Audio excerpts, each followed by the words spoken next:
Esse é o Ancapsu e nós vamos falar agora da medida provisória do Lula, que criou um monte de imposto, inclusive entre esses impostos, impostos sobre criptomoedas. E esses impostos sobre criptomoedas são muito ruins, tá? Muito ruins mesmo. Acabou com a isenção, até aqui você tinha uma isenção de até 13 mil reais, não, 35 mil reais, que você podia negociar de forma isenta, agora não tem mais isso, todo mundo paga imposto, 17,5% sobre o seu rendimento em qualquer criptomoeda. Se você ganhar dinheiro com a criptomoeda, você tem que pagar imposto para o governo. Se você perder, meu amigo, que azar o seu, né? Não tem que devolução nenhuma. A gente vai ver que pode até compensar por 5 períodos e coisa e tal, mas é só se der muito azar mesmo. Vamos entender esse caso aqui.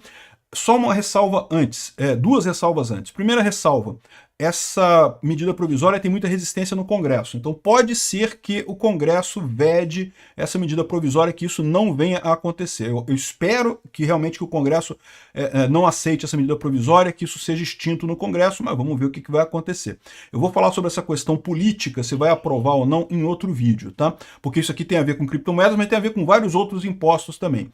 E segunda coisa, eu vou falar sobre a Coinex. A Coinex é uma corretora de bitcoins que fica lá em Hong Kong e que, portanto, não está sujeita à declaração para a Receita Federal das suas aplicações. Isso quer dizer que você não precisa pagar imposto sobre as suas criptomoedas lá em Hong Kong? Não, você precisa.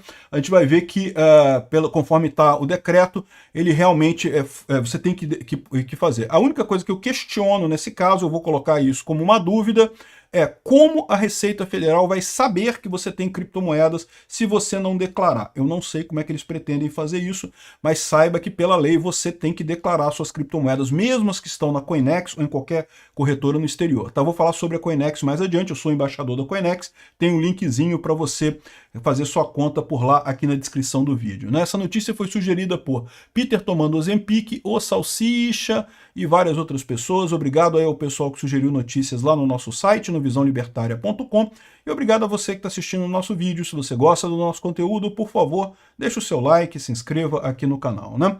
Pois bem, a medida provisória do governo coloca imposto de renda em criptoativos em 17,5%. A gente vai ver que está muito confusa a lei, cheia de coisa complicada e não esclarece um monte de aspectos ali que não dá para entender o que está acontecendo, mas de qualquer forma nós vamos ver como é que a gente pode entender isso daí, né? Mas uma coisa é certa, essa lei é um tiro no coração das exchanges brasileiras, né? Como vocês sabem, hoje tem uma série de exchanges que estão aqui no Brasil e todas elas tiveram o maior cuidado de não, vamos fazer tudo regulamentação, vamos conversar com o governo, vamos aceitar, vamos baixar a cabeça e coisa e tal. E eu sempre falo para vocês que a grande vantagem da criptomoeda é o fato que é muito difícil o governo conseguir rastrear isso, conseguir realmente ligar a criptomoeda a você, né? Eu não sei como é que eles vão fazer isso daqui, mas o que eu vejo é que isso daqui vai realmente abrir caminho para muita sonegação. Eu vou explicar para vocês. De novo, não estou dizendo para vocês sonegarem, não soneguem, sonegar é crime. Mas eu não sei como que eles vão garantir essa informação, como é que eles vão saber quem está sonegando, né? Então tá aqui, ó. Isso aqui são o setor cripto no Brasil está reagindo, dizendo que isso vai afastar investidores, todo mundo vai tirar as criptomoedas do Brasil, vai mandar para corretoras que estejam lá fora. A Coinex é uma opção, tem outras opções também, mas também, por quê? Porque você ficar aqui no Brasil, além de você ter esse negócio, você vai ter declaração automática para a Receita. É muito mais complicado fazer qualquer coisa, né? Aqui, ó. Infelizmente, isso aqui é a declaração das empresas cripto aqui no Brasil. O governo federal parece persistir no equívoco de estabelecer alíquotas sem um diálogo prévio com o setor cripto, que vem empenhado em colaborar com a criação de um ambiente positivo, tanto do ponto de vista regulatório quanto tributário, no qual melhore as arrecadações e ao mesmo tempo deixe o setor ser mais competitivo e não sei o que lá. Enfim, é aquele negócio, eu sempre falei para vocês, esquece esse negócio de criptomoeda enquanto coisa institucional. Nunca o governo vai aceitar isso. A gente, como eu falei, essa MP pode não passar, pode ser que não tenha esse imposto ainda, mas em algum momento do futuro o governo vai querer tributar as criptomoedas, você pode ter certeza disso. Pior ainda, a gente vai falar sobre uma outra proposta aqui, ó, de um deputado do PT que quer regulamentar até a mineração e trade de Bitcoin. Tu vai ter que ter licença, cara, vai ter que comprar uma licença para fazer trade de Bitcoin, tu acredita nisso? Assim, é uma outra proposta, isso aqui é outra coisa, tá? O que foi aprovado hoje foi essa primeira parte aqui de imposto sobre ganhos de criptomoedas. Mas o que eu falo para vocês é isso. é inevitável que o governo vai cada vez complicar mais as criptomoedas. A grande vantagem das criptomoedas é exatamente que você pode se safar disso sem o governo ter como saber, né? E isso que eu questiono, essa que é a minha grande dúvida nessa história. Como que eles vão fazer para combater a sonegação nesse caso, né? Enfim, vamos dar uma olhada na íntegra aqui da medida provisória. Aqui a medida provisória é enorme, fala de um monte de impostos e coisa e tal. Eu não vou falar sobre tudo aqui, eu vou falar só sobre a parte que interessa pra gente, que é o capítulo 5 dos ativos virtuais, né?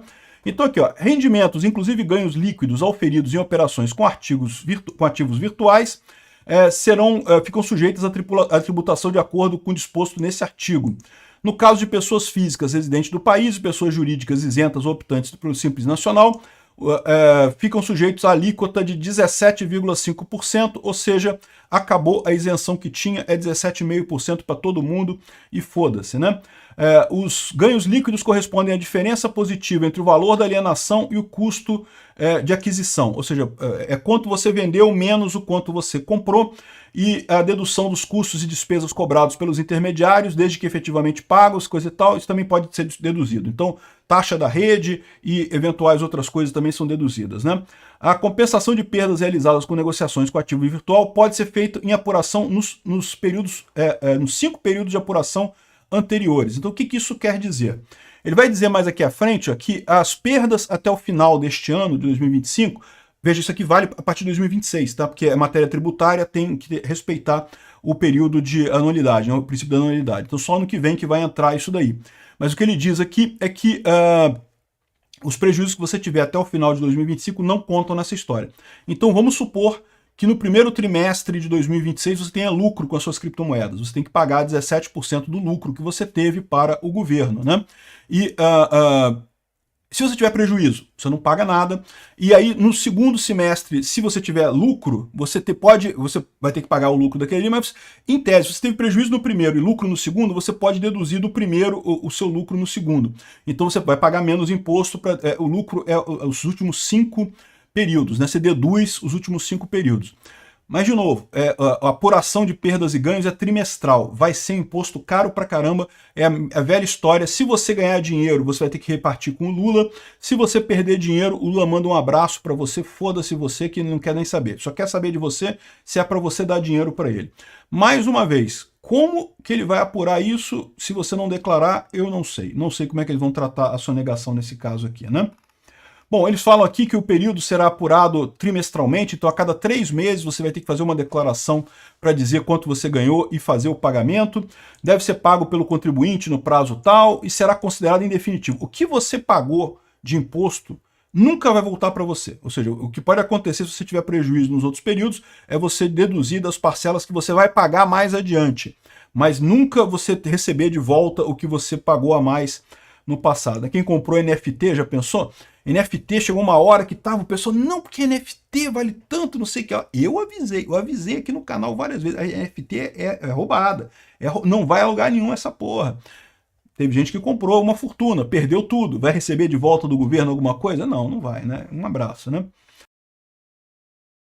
As operações em que os ativos virtuais estiverem sob custódia do próprio contribuinte residente no país, inclusive quando possui chaves ou códigos que possibilitem, sem intermediário, o acesso ao controle e à movimentação dos ativos virtuais e que permitam, também estão enquadrados aqui. Ou seja, quer dizer que se você tiver uma carteira no seu computador, como aliás eu sempre recomendo, não se deixa dinheiro em exchange, você tira o dinheiro do exchange e bota na sua carteira pessoal, é muito melhor assim. Muito mais seguro, até contra a exchange, e contra o governo também, porque o governo pode, mesmo exchanges no exterior, tá, o governo pode pedir, através de uma carta rogatória, as informações. Tá? A diferença das exchanges no exterior para as exchanges no Brasil é que as exchanges no Brasil já mandam essas informações todo mês. Você comprou lá uma merreca de Bitcoin, eles já vão mandar essa informação para a Receita Federal. No exterior, não. A Receita Federal tem que ter alguma causa de suspeição sobre você, daí ela manda uma requisição para sua exchange no exterior, depois de todo o processo lá, a exchange vai responder para a Receita Federal o que você tem ou não tem de criptomoedas. Então é arriscado, mas é menos arriscado, né? E, de novo, não sei como é que eles vão fazer para evitar a sonegação, porque se você não informar que tem criptomoedas no exterior, como é que eles vão ficar sabendo disso, né? Enfim, assim, veja, eu não tenho dúvida nenhuma. Se alguém na Receita Federal não for com a sua cara e resolver te investigar, eles têm meios de investigar as pessoas e descobrir esse tipo de coisa, não tenha dúvida alguma, isso aí sempre acontece. A questão é que eles não têm como fazer isso com toda a população brasileira, é simplesmente gente demais. Então, assim, normalmente eles têm um mecanismo de cruzamento de dados e coisa e tal, e eu não sei como que eles vão fazer isso. Por exemplo, se você tem um dinheiro, um Bitcoin numa corretora qualquer e você transfere para sua carteira que está no seu computador, né? Na rede Bitcoin, isso aparece como transferência da carteira A para a carteira B. Como é que vai saber que a carteira B é sua? O que garante que esse dinheiro... Não, se eu comprei um negócio de alguém, paguei em Bitcoin. Pronto, né? Fiz um acordo com o cara, comprei em Bitcoin, o cara me entregou não sei o que lá e pronto, é isso.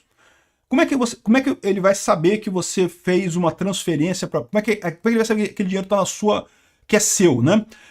De novo, ele pode fazer isso mandando a polícia na sua casa, entrando no seu computador, mandando você abrir o computador e mostrando lá que você tem? Em tese pode.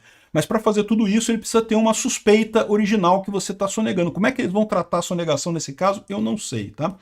Então, essa é a questão. Se você transfere da exchange para sua carteira pessoal, o que diferencia isso de você estar vendendo esse Bitcoin para outra pessoa? Entreguei o Bitcoin para outra pessoa, não está comigo mais, entreguei para outra pessoa, dei. Eu sou caridoso pra caramba, me pediram isso daí e mandei o Bitcoin para a pessoa lá, né? Aqui, ó. E também se aplica às operações de ativos virtuais e aplicam aplicações financeiras no exterior. Então, da mesma forma, se você mandar o seu Bitcoin, ou se você passar a usar a Coinex para fazer a sua exchange, você tem que pagar imposto do mesmo jeito. Eu tenho aquele questionamento de novo, como é que eles vão evitar a sonegação? Se você não declarar que você tem impostos lá, eles até podem correr atrás de você, mas eles não têm como correr atrás de todo mundo. Então, como é que eles vão evitar a sonegação? Eu não faço a menor ideia. Bom, e aquilo que eu falo para vocês, essa regulamentação aqui é muito ruim, existe a chance dela não passar no Congresso, isso ainda tem que ser aprovado pelo Congresso, como se trata de matéria tributária, só passa a funcionar ano que vem, mas em algum momento, pode não ser dessa vez, mas em algum momento o governo vai querer tributar as criptomoedas. Então é muito importante você entender como é que funciona o Bitcoin, entender como é que você faz compras peer-to-peer lá na Coinex, tem um vídeo meu na Coinex que eu explico como é que faz compra peer-to-peer, e, enfim, tudo isso você consegue resolver evitando esse tipo de problema, evitando que o governo tenha como saber que você está sonegando alguma coisa. De novo, se o governo resolver te investigar, ele vai te investigar e vai achar tudo, porque não é tão difícil assim. Mas ele não tem essa informação a princípio, né? E aí, como é que você vai fazer? Como é que eles vão fazer para evitar a sonegação? Eu, sinceramente, não sei como seria isso, né? Outra coisa curiosa, um deputado do PT está querendo regulamentar mineração e trade de Bitcoin com imposto diário. É o que eu falo para vocês, a tendência é só piorar. Isso daqui não foi aprovado ainda, tá? Isso aqui é um projeto de lei que foi colocado pelo senhor Flávio Nogueira, do PT do Piauí, em que, cara, chega a ser uma coisa escrota esse projeto de lei aqui, cara. Diz que você tem que se cadastrar, você passa a ser vai ter que ter uma agência reguladora aqui fala de NFT, o que tá falando de NFT até hoje? Ninguém mais importa com isso, cara. É o que eu falo, esse é o problema que o governo tem para tentar correr atrás de criptomoedas. As coisas acontecem tão rápido, são tão rápidas a tecnologia, que quando o governo começa a regulamentar alguma coisa, a tecnologia já mudou totalmente, já não faz mais sentido aquela regulamentação. É realmente impressionante. Regulamentando o airdrop, não sei o que lá, putz grila.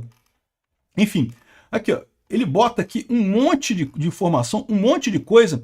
Em última análise, ele quer aqui, ó, que você tem que, para você minerar Bitcoin no Brasil, você vai ter que ter uma licença autorizada de minerador digital solicitada à instituição de registros de plataformas virtuais e trades institucionais, num prazo de 90 dias, contado a partir do início das suas atividades de mineração. Ou seja, você vai ter que pedir um documento para poder minerar no Brasil. Eu não sei como é que eles vão saber, para saber que você está minerando no Brasil, mas de qualquer forma você teria que ter essa licença, né? E aqui não está dizendo que essa licença será paga. Você tem alguma dúvida que ela será paga? E que o valor vai crescendo com o tempo? É lógico que vai, né? Além disso, você tem que ter uma licença de autorização para especular com criptomoedas e traders institucionais. Então, para você comprar e vender criptomoeda, você vai ter que ter uma licença de autorização para isso. Todo cidadão brasileiro pode acessar o blockchain, né? Mas para você comprar e vender vai ter que ter licença, né? A criptomoeda não depende do governo, instituição e coisa e tal, mas você tem que ter licença do governo para isso tudo.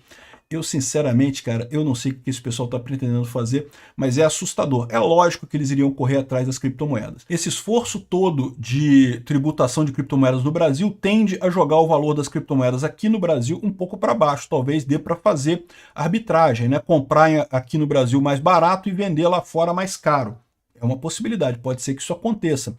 Porque, veja, quem compra criptomoeda como eu, compra porque acredita, porque acha que vai ser o futuro e coisa, eu não vendo minhas criptomoedas, então não tem esse problema, não tenho lucro com isso, mas muitas das pessoas que têm Bitcoin e outras criptomoedas hoje compram porque são investidores institucionais e querem ganhar dinheiro com isso. Esse pessoal que quer ganhar dinheiro com isso vai ter um incentivo a menos para ter criptomoedas agora no Brasil. A tendência é que eles vendam muitas criptomoedas deles, né? E aí que é a questão, se eles venderem muito aqui no Brasil, arrisca o valor do Bitcoin aqui no Brasil cair, você poder fazer uma arbitragem, comprar baratinho aqui no Brasil para vender mais caro lá fora, né? Enfim, mas a melhor maneira que você tem para evitar esses problemas, como eu falei, é buscar alternativas que sejam legítimas. Sonegação fiscal não é certo, tá? Mas elisão fiscal que você puder fazer para evitar impostos é sempre uma coisa positiva, né?